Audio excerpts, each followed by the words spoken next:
Assalamualaikum warahmatullahi wabarakatuh. Salam Om Swastiastu, Namo Buddhaya, salam kebajikan. Yang saya hormati teman-teman Karang Taruna yang sudah berkenan hadir di tempat ini. Marilah pertama-tama kita panjatkan puji dan syukur kehadirat Tuhan Yang Maha Esa yang mana telah memberikan kita nikmat dan karunia-Nya sehingga kita dapat berkumpul di tempat ini tanpa kekurangan sesuatu apapun. Dan sebelumnya teman-teman, ada poin-poin yang harus kami sampaikan sebelum mengenai ke poin tersebut. Izinkan kami memperkenalkan terlebih dahulu. Nama saya Aditya Farizah Taulani dan rekan saya. Nama saya Febragil Sudianto. Nah, jadi pada kesempatan kali ini kita akan membahas mengenai peran Gen Z dalam manajemen teknologi.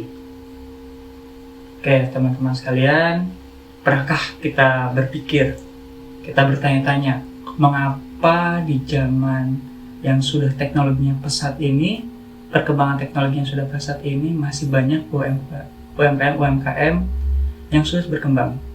Atau pernah kita berpikir ataupun bertanya mengapa UMKM di Indonesia terutama masih menggunakan cara-cara konvensional atau cara-cara lama dalam mengoperasionalkan bisnis mereka? Nah, faktanya menurut Kementerian Koperasi dan UMKM, masih banyak UMKM yang belum bisa memaksimalkan teknologi dalam mengoperasionalkan bisnis mereka. Padahal, jika kita telaah, penggunaan teknologi itu sangat bermanfaat, terutama bagi UMKM, di mana teknologi itu bisa membantu dalam mengembangkan bisnis mereka, dan nantinya bisnis tersebut akan meningkatkan daya saing di pasar.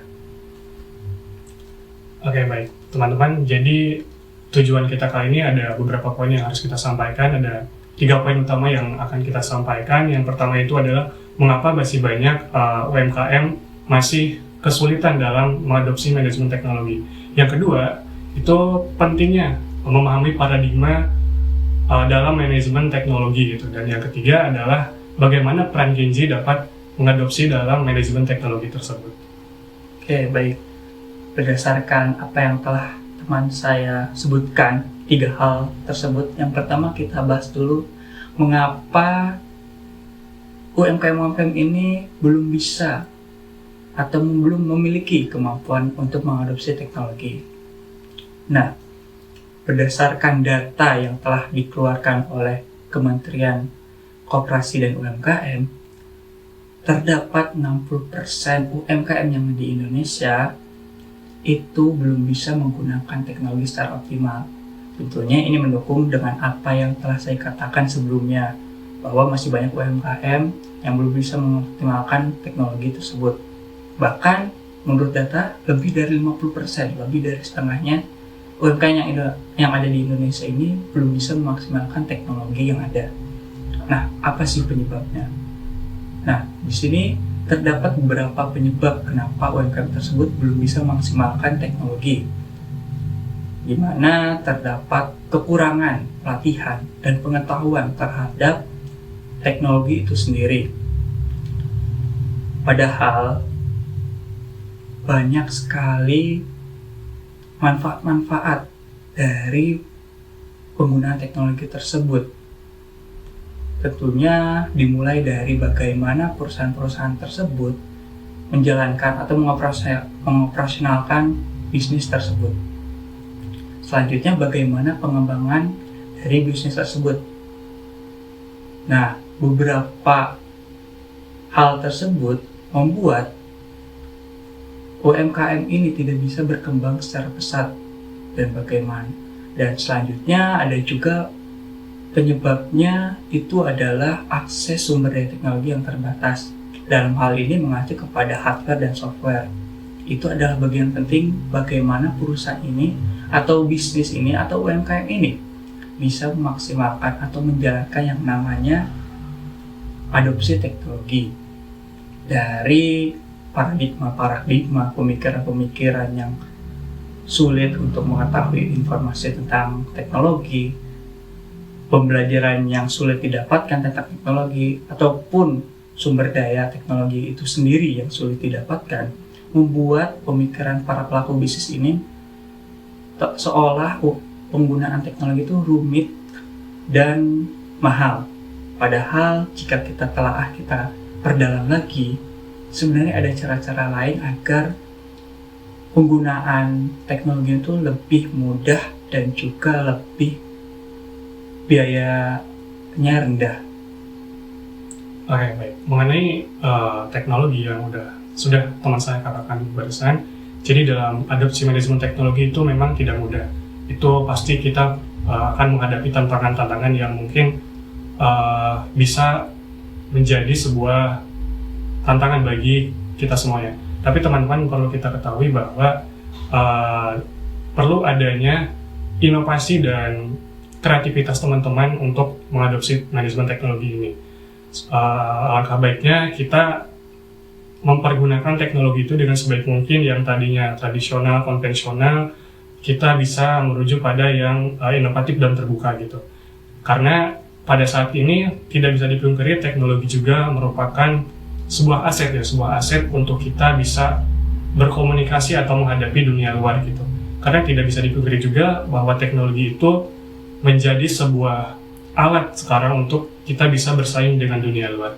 Oleh karena itu teman-teman, dalam dunia teknologi kita perlu yang namanya inovasi dan keterbukaan. Oleh karena itu kami meminta teman-teman untuk bisa berkontribusi untuk bisa mempergunakan teknologi ini dengan sebaik mungkin dan diterapkan dalam UMKM ini, sehingga kita bisa menerapkan nilai-nilai yang mungkin yang tadinya keterbelakangan atau tradisional bisa menjadi yang lebih efektif dan efisien gitu. Seperti yang sudah teman saya jelaskan, perlunya partisipasi kita. Kenapa harus kita? Nah, dari masalah yang dihadapi sekarang dengan solusi yang telah dijelaskan teman saya tersebut, perlu ada peran yang melakukan hal tersebut. Dan disitulah peran seorang Gen Z. Kenapa Gen Z? Karena Gen Z itu adalah generasi yang mampu belajar, mampu mempelajari suatu teknologi. Hal ini dikarenakan kita Gen Z sudah lahir dan tumbuh di masa perkembangan teknologi. Kita sudah mengenal yang namanya media sosial, e-commerce, ataupun platform-platform lain yang dimana itu berfungsi untuk memperluas atau memasarkan produk-produk. Nah, di sini tentunya masih banyak juga contoh bagaimana para Gen Z ini bisa paham dengan teknologi.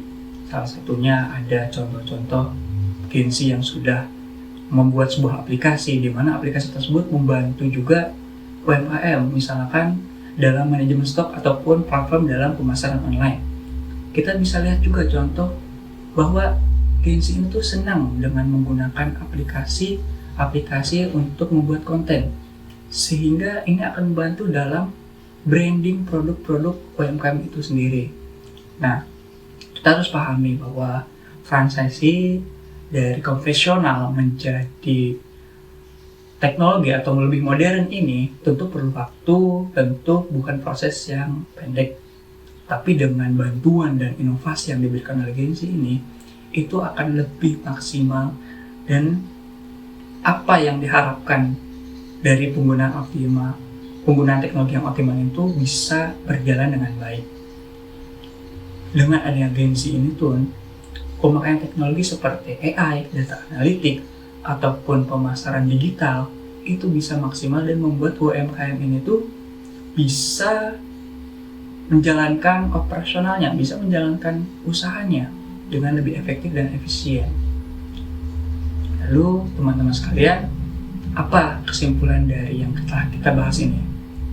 Kita harus pahami bahwa terdapat kesulitan dalam adopsi teknologi pada UMKM ini, dari mulai pelatihan yang dimana itu akan berakibat ke pemahaman pelaku usaha sendiri tentang teknologi dan juga sumber daya teknologi, yang dimana itu menjadi wadah bagi pelaku usaha untuk bisa menyalurkan bisnis mereka lewat teknologi.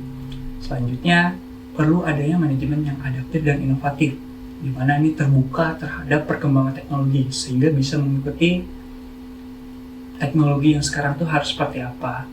Dan di sini tentunya ada peran Gen Z juga yang menjembatani dari usaha yang berbentuk konvensional menjadi yang modern atau lebih paham teknologi. Oke, baik. Mengenai Gen Z atau berbicara mengenai Gen Z atau generasi muda, ya kita sebagai Gen Z atau generasi muda, kita perlu adanya tanggung jawab terhadap hal ini gitu. Karena mau bagaimanapun juga kita sebagai generasi muda yang digadang-gadang menjadi generasi emas 2045, kita harus mampu mengadaptasi ini semuanya gitu. Kita harus mampu terus belajar, jangan pernah putus belajar, karena bagaimanapun juga dunia itu terus berlanjut dan terus berinovasi gitu. Oleh karena itu kita harus selalu beradaptasi dengan lingkungan yang adaptif dan inovatif gitu, sehingga kita bisa mempunyai nilai atau value atau kredibilitas yang mungkin bisa kita gunakan di masa depan gitu. Nah mungkin saya akan menyampaikan atau quotes yang disampaikan oleh Presiden ketiga kita B.J. Habibie, yaitu jadilah mata air yang jernih yang memberikan kehidupan pada lingkungannya. Oleh karena itu teman-teman, kita sebagai generasi muda atau Gen Z atau generasi emas yang akan menyongsong Indonesia Emas 2045, kita harus punya nilai, kita harus punya impian, kita harus punya wawasan yang luas agar kita bisa memenuhi kebutuhan kita dan kebutuhan Indonesia yang akan menjadi negara dikdaya di kemudian tahun gitu. Mungkin itu saja yang dapat kami sampaikan, kurang lebihnya mohon maaf, dan terima kasih. Saya tutup. Wassalamualaikum warahmatullahi wabarakatuh.